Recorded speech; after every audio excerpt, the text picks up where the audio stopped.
Bismillahirrahmanirrahim. Assalamualaikum warahmatullahi wabarakatuh. Selamat pagi dan salam sehat untuk kita semua. Mahasiswa yang Bapak banggakan, terima kasih atas perhatian dan atensinya, dan semoga kita selalu dalam lindungan Allah Subhanahu wa Ta'ala, Tuhan Yang Maha Esa. Baik, dalam video kali ini Bapak akan menyampaikan terkait dengan materi jenis-jenis penelitian. Seperti yang sudah kita ketahui bersama bahwa pada pertemuan sebelumnya bahwa kita sudah membahas terkait dengan metode ilmiah. Jadi yang menjadi salah satu persyaratan dalam sebuah penelitian adalah langkah-langkah yang harus dilakukan adalah dengan memenuhi tahapan-tahapan dalam metode ilmiah. Nah, pada kesempatan kali ini kita akan melanjutkan materi berikutnya, yaitu yang terkait dengan jenis-jenis penelitian. Jadi dalam metode penelitian pendidikan geografi ini tentunya ada beberapa referensi yang dijadikan sebagai acuan dalam penyampaian materi maupun sebagai referensi kepustakaan. Nah, salah satu yang digunakan dalam mata kuliah ini adalah referensi yang sumbernya dari karangan Sukidi dan Mundir tahun 2005 dengan bukunya Metode Penelitian, terbitan dari Insan Cendekia Surabaya. Nah, jadi tentunya dari berbagai referensi itu tidak semua akan kita bahas secara tuntas. Jadi mungkin ada beberapa teori yang mungkin akan kita bahas sesuai dengan kebutuhan dan substansi dari mata kuliah kali ini. Jadi menurut Sukidin dan Mundir bahwa jenis-jenis penelitian itu terbagi menjadi 6. Ya, jadi yang pertama adalah dilihat dari aspek tujuan. Jadi tujuan penelitian itu menentukan juga, artinya menjadi jenis-jenis penelitian. Nah, dari aspek tujuan ini dapat digolongkan atau dikategorikan atau diklasifikasikan menjadi 3 penelitian. Yang pertama adalah penelitian eksploratif. Nah, penelitian eksploratif adalah penelitian yang menggali segala sesuatu atau fenomena-fenomena yang baru untuk dikemukakan sehingga ini menjadi sebuah temuan baru. Nah, ini seringkali dilakukan adalah untuk menemukan teori. Nah, kemudian yang kedua adalah penelitian verifikatif. Nah, penelitian verifikatif adalah penelitian yang ditujukan untuk memverifikasi tentang teori yang sudah ditemukan, artinya menguji. Jadi menguji sebuah penelitian terdahulu apakah masih relevan atau tidak dengan kondisi saat ini. Nah, ini disebut dengan penelitian verifikatif. Kemudian yang ketiga dari aspek tujuan adalah penelitian pengembangan. Nah, penelitian pengembangan ini nanti kita akan mengenal yang namanya adalah penelitian R&D, Research and Development. Jadi penelitian ini lebih kepada untuk menyempurnakan sebuah hasil riset atau sebuah produk atau sebuah prototipe sehingga betul-betul menjadi sebuah yang mendekati ideal, yang betul-betul aplikatif dan bisa digunakan oleh sesuai dengan kebutuhan kerja atau situasi masyarakat yang ada. Nah, ini jadi ada 3 pembagian jenis-jenis penelitian berdasarkan daripada tujuan. Nah, kemudian yang kedua adalah pembagian jenis-jenis penelitian atau klasifikasi jenis-jenis penelitian dari pendekatan. Nah, pendekatan ini tentunya menjadi 2, yaitu penelitian longitudinal dan penelitian cross section. Nah, ini biasanya adalah penelitian pengembangan daripada semacam desain penelitian survei. Jadi untuk penelitian longitudinal adalah penelitian yang syarah atau penelitian bujur. Nah, ini biasanya kalau kita mengambil contoh itu adalah terkait dengan riset terkait perkembangan anak. Nah, jadi kalau kita melihat riset dari perkembangan anak, itu kita melihat dalam satu jangka waktu tertentu. Nah, dalam hal ini tentunya subjek atau responden itu dengan subjek yang sama, jadi bukan subjek yang berbeda, dan diamati secara terus-menerus dalam jangka waktu yang sudah ditentukan, misalkan 3 tahun atau 7 tahun begitu ya. Nah, ini akan secara alami akan lebih valid hasilnya. Nah, kemudian ada penelitian cross section, penelitian silang, yaitu dengan pendekatan silang. Nah, pendekatan silang ini maksudnya adalah kalau tadi kita ambil contoh kasus adalah tentang perubahan atau perkembangan jiwa atau katakanlah kultur karakter anak dari kelas 7 sampai kelas 9. Nah, ini juga sama gitu. Hanya perbedaannya adalah subjek dalam penelitian ini tidak subjek yang sama, tapi bisa bervariatif.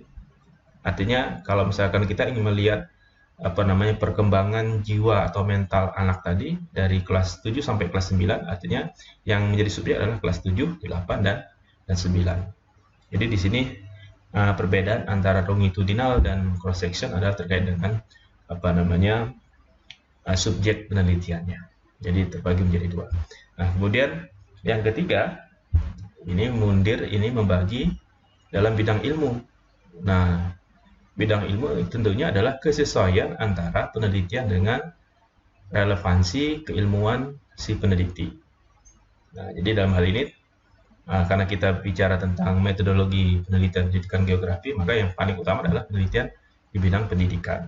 Nah, ini banyak hal yang bisa kita teliti. Artinya permasalahan pendidikan itu cukup luas dan cukup banyak yang bisa kita gali sehingga menjadi sebuah temuan-temuan baru yang mungkin nanti akan menjadi inovasi atau katakanlah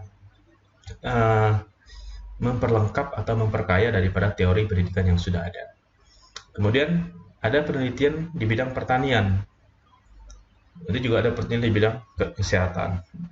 Jadi banyak. Jadi kalau bidang ilmu ini banyak. Jadi tidak hanya bidang pendidikan, pertanian, kesehatan, mungkin juga nanti di bidang sosial. Nah, ini. Jadi ini di bidang ilmu. Nah, kemudian yang keempat adalah pembagian jenis-jenis penelitian berdasarkan tempat penelitian.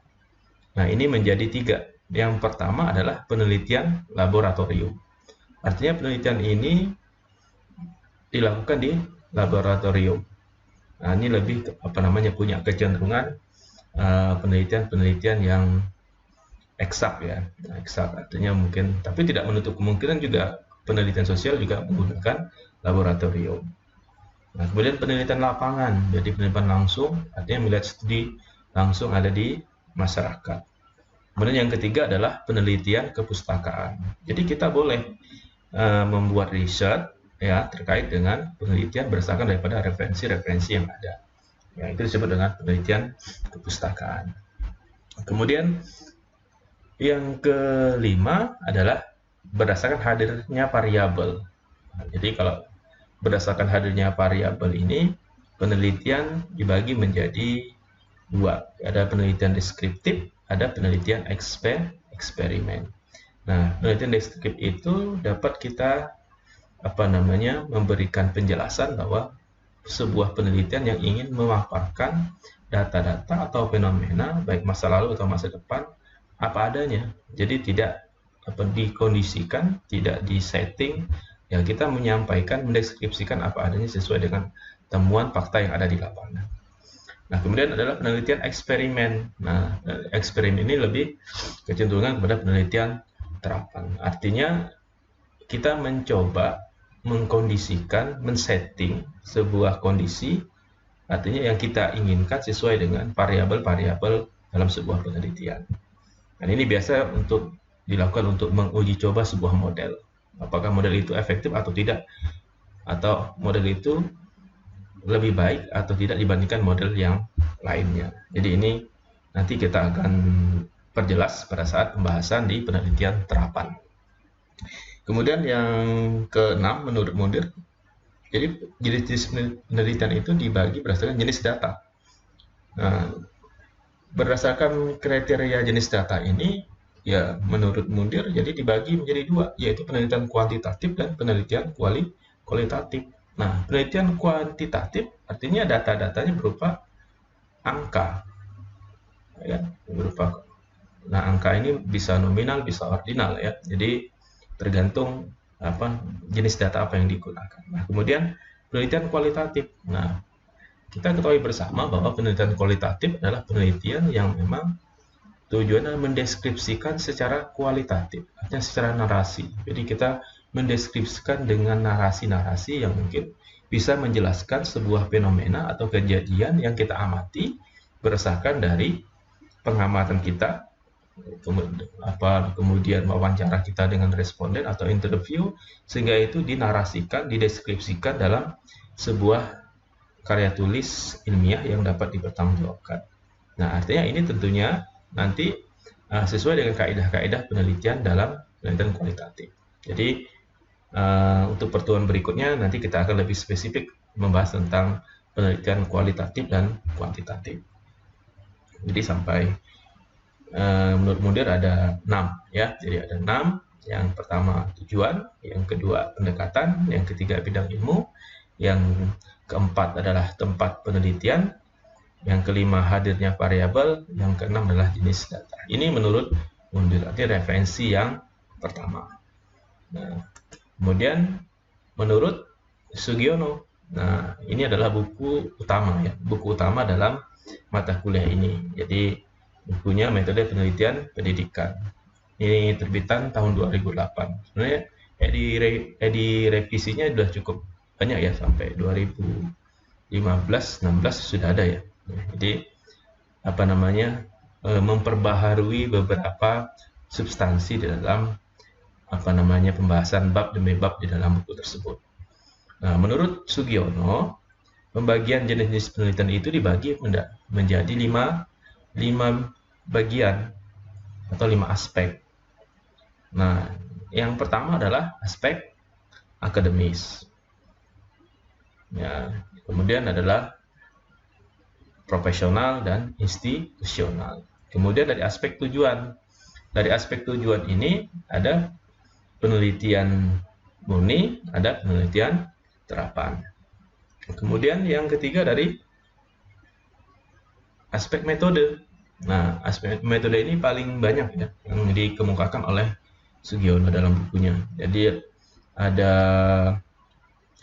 1, 2, 3, 4, 5, 6, 7, 8, 9, ya. Ada 9 metode pembagian jenis penelitian berdasarkan metodenya. Yang pertama adalah survei, kemudian yang kedua ex post facto, ada eksperimen, ada naturalistik, ada policy research, ada action research, dan evaluasi sejarah dan R&D. Jadi ini klasifikasi yang dibuat oleh Sugiono dalam bukunya. Jadi ada 9. Kemudian yang keempat adalah tingkat eksplanasi.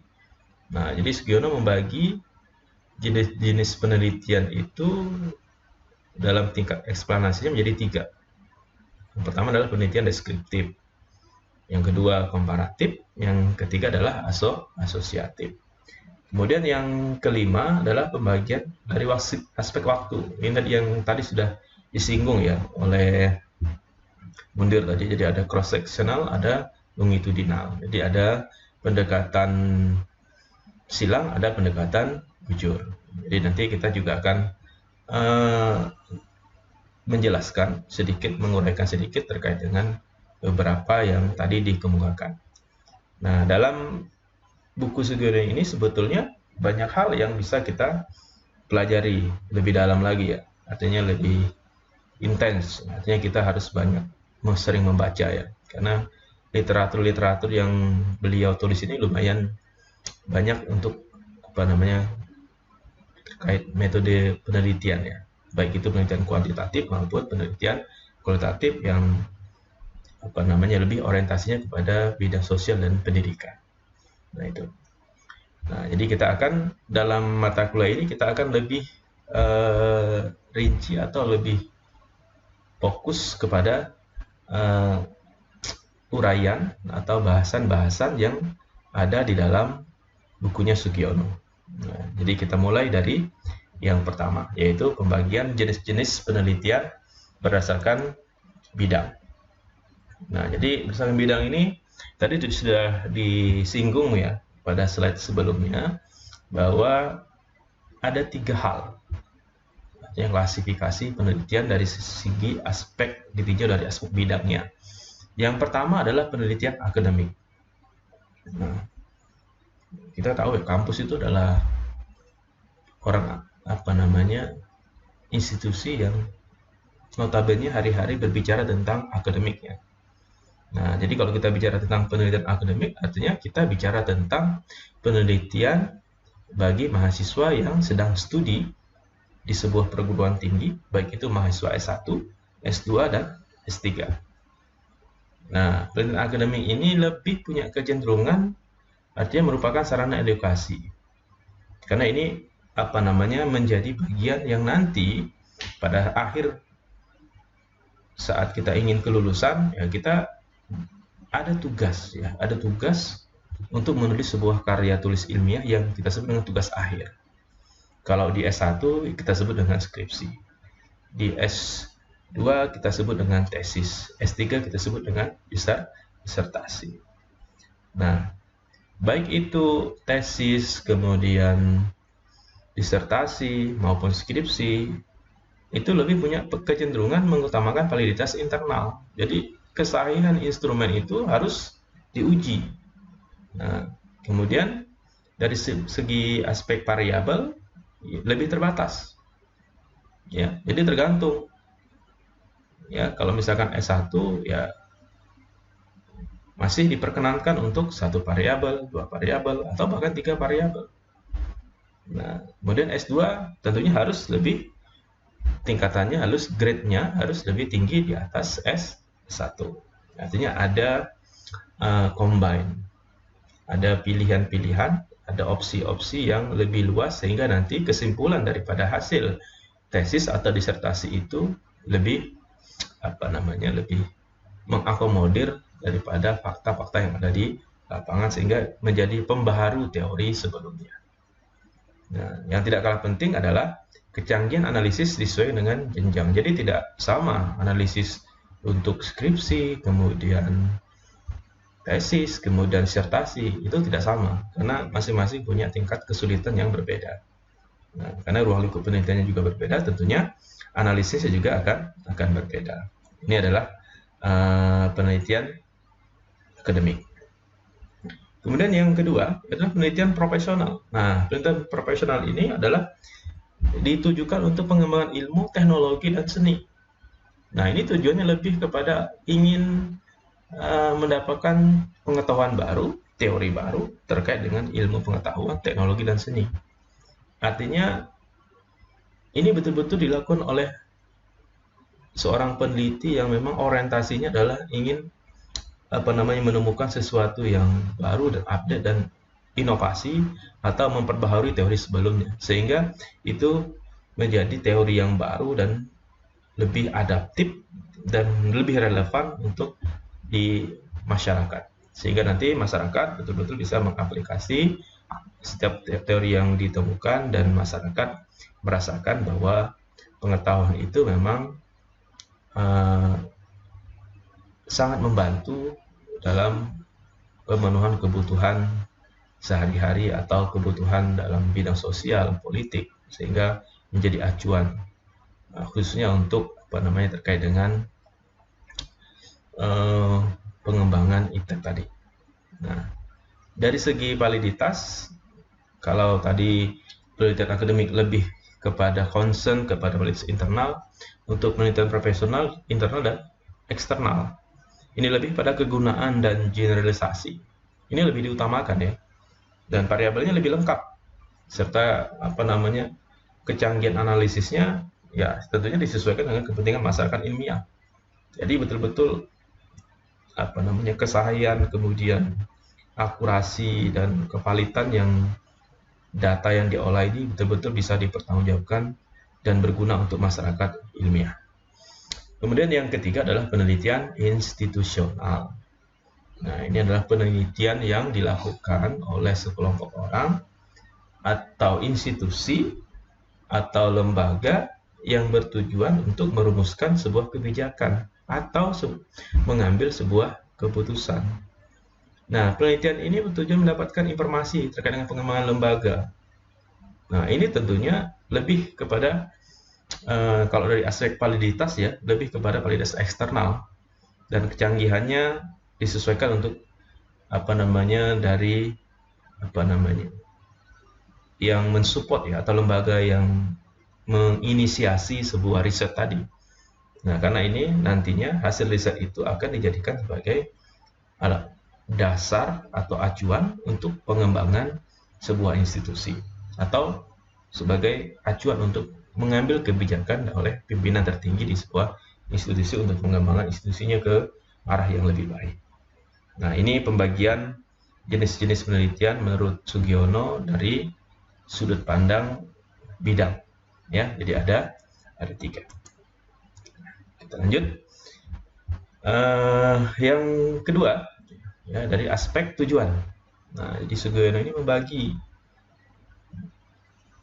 jenis-jenis penelitian itu dari aspek tujuan itu menjadi 2 hal yang biasanya kita sebut dengan penelitian murni atau dasar. Kemudian yang kedua adalah penelitian terapan.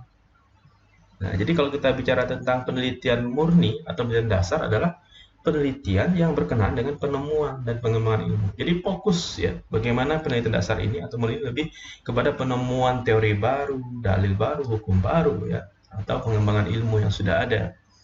Nah, agar orientasinya bahwa hasil riset itu dapat menemukan sebuah sains atau pengetahuan baru yang belum pernah diketahui atau pembaru daripada teori sebelumnya.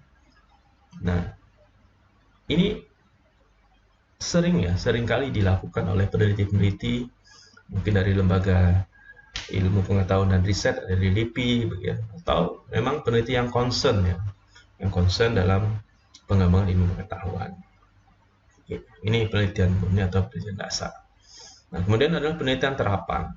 Nah, jadi penelitian terapan adalah penelitian yang menerapkan atau yang menguji atau mengevaluasi kemampuan sebuah teori. Jadi ini adalah aplikatif ya. Bagaimana teori itu diaplikasikan dan diuji gitu. Ya. Jadi teori yang sudah ditemukan oleh penelitian dasar atau penelitian murni tadi ini ingin diterapkan untuk memecahkan masalah-masalah di dalam kehidupan praktis. Contohnya misalkan dalam bidang pendidikan gitu ya. Nah, eksperimen itu adalah salah satu daripada daripada penelitian terapan, yaitu menguji gitu. Ya, misalkan kita ambil contoh kasus, misalkan kita ingin melihat efektivitas pembelajaran dengan discovery learning pada pembelajaran geografi di SMA Negeri 1 Pontianak Pusat. Jadi dalam penelitian ini kita ingin membandingkan mana yang lebih efektif, discovery learning atau pembelajaran konvensional. Nah, tentunya dalam penelitian ini kita ingin menguji teori tentang discovery learning tadi. Jadi tahapan-tahapan kita ikuti dan kemudian kita kondisikan. Nah, ini kita uji gitu. Apapun nanti hasilnya dalam riset kita, dalam penelitian kita, nah itulah yang menjadi temuan. Nah, nanti kita akan lebih lebih spesifik ya, lebih rinci ketika kita bicara tentang nanti kepada aplikasi atau praktek dalam atau contoh-contoh kasus penelitian terapan dalam dunia pendidikan. Hanya dalam dunia pendidikan itu banyak ya penelitian terapan selain daripada eksperimen. Nah, ini akan kita jelaskan pada pertemuan yang selanjutnya. Nah, kemudian yang ketiga, nah ini tadi yang kalau kita dari awal tadi ya, jadi begitu banyak ya pembagian jenis-jenis penelitian berdasarkan klasifikasi metodenya atau lihat dari aspek metodenya. Jadi kalau dikemukakan Sugiono itu ada 9 gitu ya. Ini baru Sugiono saja yang menyampaikan atau menuliskan dalam sebuah bukunya gitu. Mungkin masih banyak referensi-referensi lain yang belum kita baca atau kita lihat yang mungkin sudah lebih daripada itu gitu. Nah, tapi karena kita hari ini membahas tentang buku Sugiono, ya maka kita akan bicara lebih lebih rinci dan lebih khusus terkait dengan apa yang dikemukakan oleh Sugiono dalam bukunya metode penelitian pendidikan. Nah, jadi pembagian jenis-jenis penelitian dari sudut pandang atau aspek atau dilihat daripada metodenya ada 9. Yang pertama adalah penelitian survei. Jadi apa itu penelitian survei? Ya, jadi menurut beliau ya penelitian yang dilakukan pada populasi besar maupun kecil, di mana data yang dipelajari adalah data dari sampel yang diambil dari populasi tersebut. Jadi kita mensurvei itu adalah kita ingin melihat atau jajak pendapat gitu ya. Jadi kita ingin mensurvei persepsi masyarakat terkait dengan pilkada damai. Jadi kita bisa melakukan survei. Ya. Jadi masyarakat Kalimantan Barat. Jadi tidak semua masyarakat Kalbar, tapi mungkin sampelnya saja. Ya, sampel itu adalah bagian dari populasi yang dijadikan sebagai subjek penelitian. Ya itu. Nah, kemudian yang kedua adalah penelitian ex post facto. Penelitian ini para mahasiswa adalah penelitian yang meneliti sesuatu atau peristiwa atau fenomena atau kejadian yang telah menjadi masa lalu atau yang sudah terjadi, ya. Nah, yang dimana orientasinya kepada untuk mengetahui faktor-faktor yang dapat menimbulkan kejadian tersebut.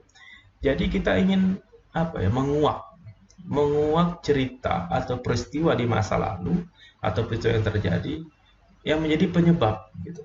Nah, ini adalah penelitian ex post facto dan ini punya kecenderungan mungkin definisinya hampir mirip-mirip dengan penelitian sejarah. Nah, cuman ini konsepnya agak berbeda. Ya. Kemudian yang ketiga adalah penelitian eksperimen. Jadi penelitian eksperimen itu adalah penelitian yang berusaha mencari pengaruh variabel tertentu terhadap variabel yang lain dalam kondisi yang terkontrol secara ketat. Nah ini kalau dalam buku Sugiono itu nanti kita akan membahas terkait dengan ada true eksperimen, kemudian ada quasi eksperimen, kemudian ada pre-eksperimen. Jadi ketiga-tiganya ini adalah desain eksperimen, tapi mempunyai rancangan eksperimen yang berbeda-beda. Kenapa? Karena variabel yang dikontrol juga dengan cara yang berbeda. Nah, jadi nanti kita akan membahas. Jadi kita dalam bahasan ini cukup mengetahui bahwa pembagian daripada jenis penelitian itu dari segi metode itu salah satunya adalah berdasarkan atau kita sebut dengan penelitian eksperimen. Kemudian yang keempat adalah penelitian naturalistik. Jadi ini penelitian yang berorientasi kepada objek yang lebih natural, lebih alami gitu ya. Yang dimana bahwa si peneliti itu menjadi instrumen utama. Ya. Ya sederhananya mungkin nanti akan lebih punya kecenderungan kepada penelitian kualitatif ya, di mana penelitian kualitatif itu instrumen utamanya adalah peneliti itu sendiri. Ya. Tentunya dengan langkah-langkah yang sesuai dengan kaidah-kaidah kualitatif ya. Artinya bagaimana si peneliti ini menjadi instrumen sekaligus sebagai alat untuk mengumpul data. Nah ini dalam penelitian naturalistik. Jadi penelitian ini lebih kepada objek alami. Nah, yang dimana konsekuensinya si peneliti itu menjadi instrumen utama, gitu ya. Nah kemudian selanjutnya yang kelima adalah dari aspek metode tadi ya, pembagian jenis penelitian, ada namanya policy research. Ya, ini biasanya ya dilakukan adalah untuk pimpinan-pimpinan figur publik atau organisasi atau mungkin lembaga-lembaga yang dimana temuan dalam policy research ini adalah yang mungkin menyangkut terkait masalah sosial, masalah pendidikan yang sifatnya mendasar, sehingga nanti temuannya itu bisa digunakan sebagai rekomendasi acuan kepada pemangku kebijakan. Nah, pemangku kebijakan ini tentunya dengan teori yang didapat, hasil riset yang didapat tadi akan membuat sebuah keputusan yang mungkin akan berdampak kepada bagaimana penanganan sebuah permasalahan sosial maupun pendidikan yang ada di masyarakat atau di lembaga yang dinaunginya. Ya, jadi kalau kita bicara tentang organisasi yang paling besar mungkin negara gitu ya. Jadi negara itu sebetulnya dalam beberapa hal itu melakukan kajian-kajian terlebih dahulu. Misalkan membuat undang-undang harus ada kajiannya gitu ya. Kajiannya, dengar pendapat ya. Itu adalah salah satu cara menganalisis permasalahan yang ada agar betul-betul undang-undang atau kebijakan yang akan dibuat itu betul-betul memang menjadi kebijakan yang dibutuhkan oleh masyarakat dan membantu masyarakat dalam menjalankan bagaimana kehidupan berbangsa dan bernegara dengan baik. Ya, itu. Nah, kemudian yang keenam ya. Yang keenam adalah action research. Nah, action research ini kita kenal juga dengan penelitian tindakan. Nah, penelitian tindakan itu juga terbagi lagi menjadi dua. Ada penelitian tindakan penelitian tindakan sekolah, ada penelitian tindakan kelas. Jadi ada PTK, ada PTS. Jadi kalau kita bicara terkait dengan penelitian tindakan kelas, artinya guru yang melakukan. Tapi kalau penelitian tindakan sekolah, artinya kepala sekolah. Ini terkait dengan manajerial dan manajemen. Nah, ini penelitian ini dilakukan untuk mengembangkan metode kerja yang paling efisien sehingga biaya produksi atau solusi dalam setiap permasalahan di bidang pendidikan dan produktivitas itu dapat meningkat. Artinya kita misalkan ditemukan di masalah pendidikan, misalkan ada permasalahan misalkan motivasi belajar siswa rendah. Nah, ini bisa dilakukan dengan penelitian tindakan kelas. Artinya itu studi di kelas tersebut misalnya. Mungkin kita melakukan rancangan tindakan itu misalkan dengan untuk menghilangkan rasa kebosanan dan turunnya motivasi tadi, mungkin kita mengganti metode atau mungkin dengan media yang lebih menarik dalam pembelajaran. Nah, kita bisa melakukan itu gitu. Nah, ini adalah salah satu alternatif yang digunakan untuk memperbaiki kualitas proses pembelajaran. Nah, ini seringkali menjadi tugas akhir ya kalau mahasiswa sekalian nanti kalau mau skripsi biasanya banyak tuh. Artinya yang menggunakan penelitian tindakan kelas. Kenapa? Karena ini lebih aplikatif, kemudian lebih sederhana. Ya, walaupun dari segi kesimpulan tidak bisa mengeneralisasi secara umum ya, tapi hanya untuk satu kelas yang kita teliti saja. Nah, tapi ini cukup membantu dalam penyelesaian tugas akhir atau studi di satu khususnya di LPTK. Kemudian yang ketujuh adalah penelitian evaluasi atau metode evaluasi. Jadi merupakan bagian dari proses pembuatan keputusan, yaitu untuk membandingkan suatu kejadian, kegiatan, atau produk atau prototipe dengan standar yang telah ditetapkan. Jadi ini adalah kita ingin melihat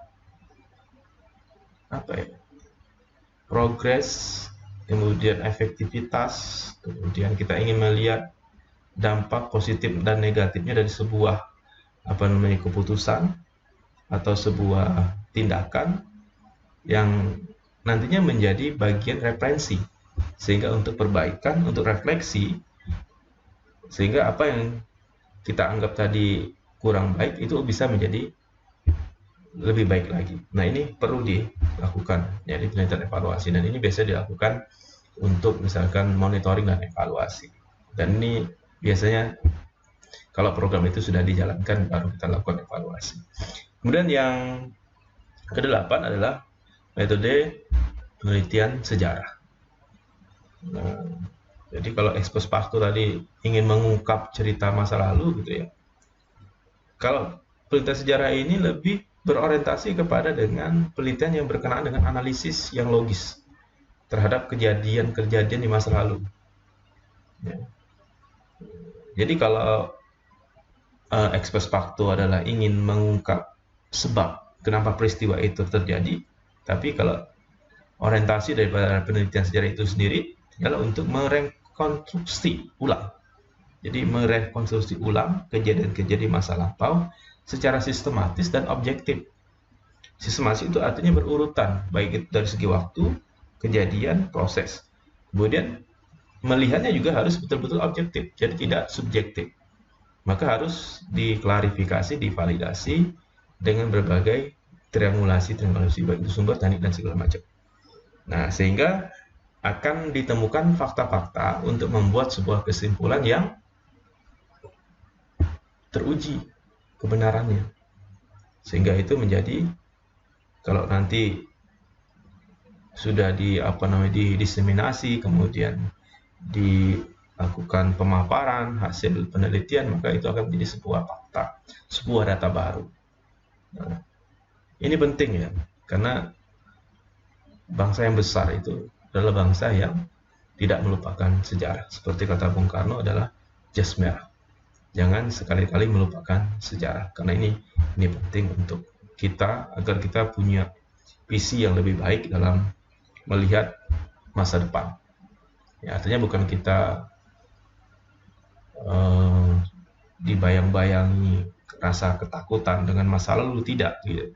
Tapi masa lalu itu harusnya menjadi bagian fundamental, bagian dasar kita untuk merefleksi, sehingga kita dalam melangkah untuk masa depan betul-betul kita punya keyakinan dan kita punya pengalaman agar tidak mengulangi kejadian atau kesalahan atau peristiwa yang mungkin tidak kita inginkan, yang bisa merusak capaian kita di masa yang akan datang. Nah itu. Nah yang terakhir dari aspek metode ini adalah penelitian R&D, Research and Development. Jadi penelitian pengembangan. Nah, jadi ini adalah penelitian yang bertujuan untuk mengadakan percobaan dan penyempurnaan terhadap suatu masalah atau sebuah produk prototype, sebuah teori, atau misalkan rekayasa sosial. Nah, itu dikembangkan, termasuk pengembangan modul ajar. Sudah ada buku, dikembangkan lagi, diuji lagi, dikembangkan lagi, kemudian dan seterusnya, sehingga betul-betul modul itu bisa jauh lebih sempurna dibandingkan dengan modul yang sebelumnya. Jadi ada pembaharu, ada inovasi di situ. Nah ini harus kita lakukan ya sebagai orang akademisi. Ya, memang harus memandang setiap permasalahan itu secara objektif, ya secara objektif. Jadi tidak berdasarkan daripada intuisi, perasaan atau hati, suka tidak suka, like and dislike. Ya, tapi juga harus berdasarkan fakta dan kenyataan, dan tentunya juga harus didukung dengan teori. Jadi itu bagian yang ketiga ya, jenis-jenis penelitian kalau dilihat dari sudut pandang atau aspek metodenya. Jadi ada 9 ya. Oke, kita lanjutkan di yang berikutnya. Yang keempat. Nah, yang keempat ini. Jadi Sugiono itu membagi 5 ya tadi ya. 5. Ini yang kita sudah masuk yang keempat. Yang keempat itu Sugiono itu membagi jenis-jenis penelitian itu berdasarkan daripada tingkat eksplanasi. Apa sih yang dimaksud dengan eksplanasi? Ya, jadi kita kan seringkali mengatakan ada variabel X, ada variabel Y gitu ya. Kemudian ada variabel moderator gitu ya. Ya, ada variabel ini, dan seterusnya gitu ya. Nah, jadi yang dimaksud dengan tingkat eksplanasi adalah penelitian yang bermaksud menjelaskan kedudukan variabel-variabel yang diteliti, serta hubungannya antara satu variabel dengan variabel yang lain. Nah, dalam konsep ini dibagi menjadi 3 jenis penelitian. Yang pertama adalah penelitian deskriptif. Nah, penelitian deskriptif ini lebih kepada penelitian yang dilakukan untuk mengetahui nilai variabel mandiri atau independen tanpa membuat perbandingan atau penghubung dengan variabel yang lain. Jadi beberapa referensi itu ada yang mengemukakan bahwa deskriptif itu adalah pemaparan apa adanya terkait dengan fenomena, gejala alam, sosial, fakta yang ada di masyarakat sesuai dengan temuan yang ada di lapangan. Dan itu kita deskripsikan dan tidak menghubungkan dengan variabel yang lain. Jadi plur memang adalah variabel mandiri. Misalnya kita ingin melihat tadi misalkan kita ingin mendeskripsikan tentang fenomena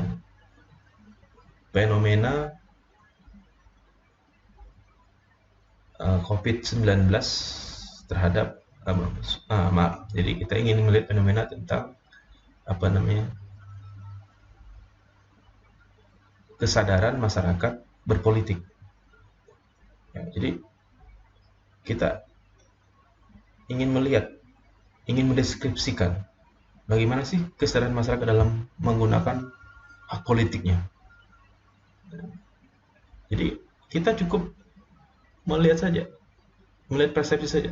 Jadi cukup dengan kita survei, ya, dengan angket mungkin, dengan kuesioner kita tanyakan ke responden, ya, kita tanyakan, nanti baru kita analisis. Jadi kita ingin melihat, jadi tidak ada variabel yang lain. Kemudian yang kedua adalah penelitian komparatif, artinya membandingkan. Ya, nah, namanya membandingkan pasti ada variabel mandiri dan variabel terikat atau variabel yang lain.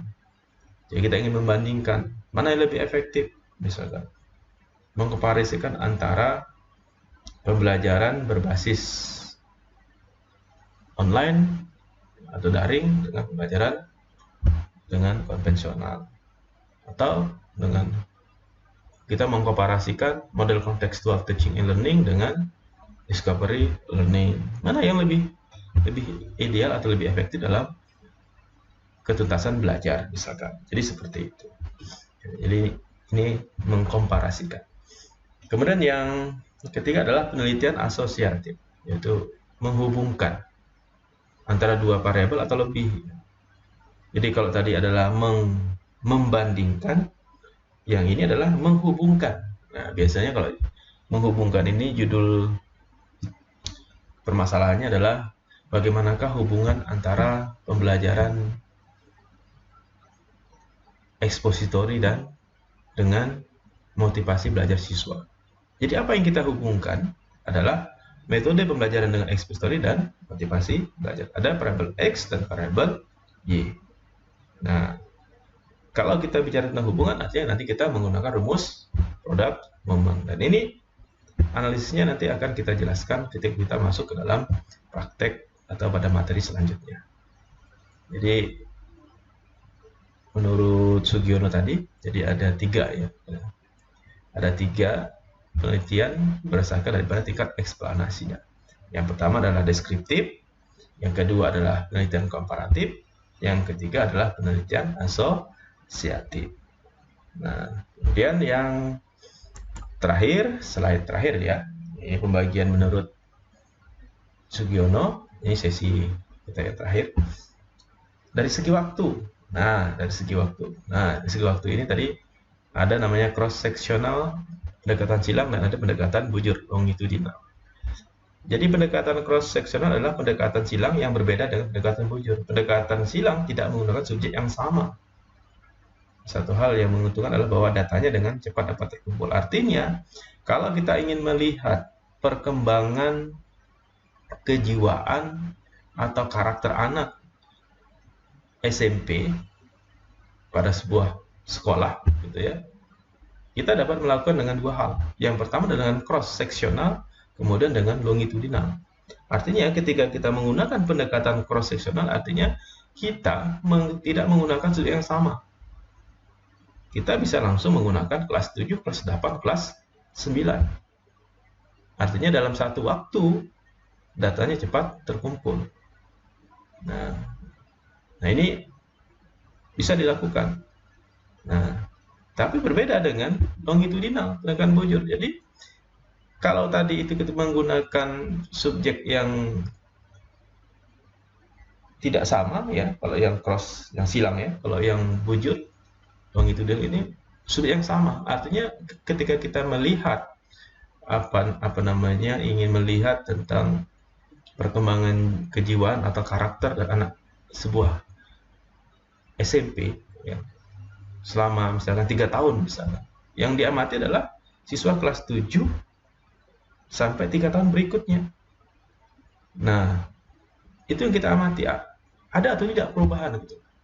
Nah, sisi positifnya bahwa penelitian dengan sistem ini adalah karena subjeknya yang diamati sama, sehingga faktor inter individu itu tidak terpengaruh terhadap hasil. Jadi betul-betul kevalitannya itu bisa dipercaya dan tidak diragukan. Tapi kelemahannya karena waktunya yang sangat lama, karena temukan waktu yang dengan jangka waktu tertentu, kalau misalnya tadi 3 tahun gitu ya. Artinya dalam waktu yang 3 tahun itu tentunya banyak hal yang akan berpengaruh kepada kondisi psikologis anak yang nanti akan mengubah karakter atau kejiwaan anak itu sendiri. Nah, sehingga itu akan berdampak kepada hasil penelitiannya gitu. Ya. Karena tidak menutup kemungkinan kondisi perubahan yang ada di masalah itu berpengaruh kepada faktor-faktor kejiwaan. Nah, jadi itu yang yang penting untuk diketahui. Nah, ya kenapa kita harus membahas, kemudian kita harus mempelajari terkait dengan pembagian jenis-jenis atau klasifikasi jenis penelitian berdasarkan. Jadi ada dua ya, ada dari Mundir, kemudian ada Sugiono. Tapi kita lebih kepada yang Sugiono ya, karena secara hakikatnya gitu, teori itu tidak untuk diperdebatkan gitu. Ya, teori itu untuk sebagai referensi, kita boleh berargumentasi dengan siapapun ya, jadi sah ya, berargumen dengan teori itu sah gitu, selama kita punya dasarnya ya. Jadi dalam kesempatan ini mari kita selalu menggunakan akal sehat kita ya, untuk mempelajari sesuatu yang mungkin kita tidak tahu gitu, atau kita belum pernah tahu gitu, tapi kita harus mencari tahu. Karena ciri-ciri orang yang berpikir salah satunya itu gitu. Maka mulailah belajar karena kebutuhan, bukan karena kewajiban. Jadi para mahasiswaku sekalian, ya semoga video ini dapat membantu pemahaman terkait dengan materi jenis-jenis penelitian.